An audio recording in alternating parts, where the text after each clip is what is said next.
Let's get straight to the topic, tirahin na natin to.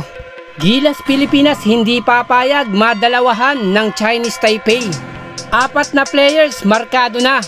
Pero ang problema, nagdagdag pa ng 2. Personal naman yung laban para sa head coach ng Chinese Taipei.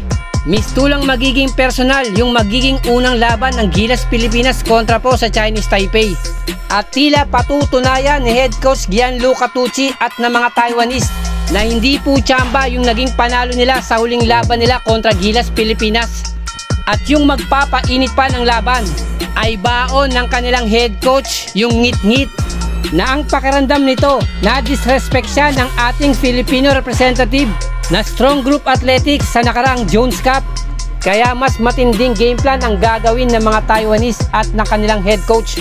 Dahil sobra-sobra, labis-labis ang gustong patunayan ng koponan na ito. Pero sa kabilang banda, hindi po papayag ang ating Gilas Pilipinas na muling mangyari yun. Kung mayroong 4 na players na kailangang asawahin at sirain ang laro, ay sila po itong 4 na players ng Chinese Taipei. Una rito yung kanilang naturalized import na si Gildek. Bagamat single digit lang ang kanyang nagawa sa nakarang laban kontra Gilas, grabe naman yung pagpapahirap ng import na to inside the painted area, na nakalikom nga po ito ng 5 blocks galing po sa ating Gilas Pilipinas players.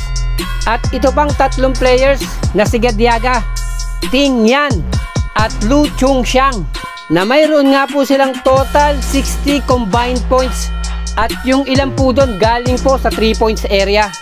Ngunit ito pa yung isang malaking adjustment na kailangan gawin ni Coach Tim Cone. Dahil nga po sa inilabas na Final 12 ng Chinese Taipei, na mukhang napagbigyan na yung kanilang request sa FIBA na makapaglaro bilang local players ng Chinese Taipei, ang Hinton Brothers.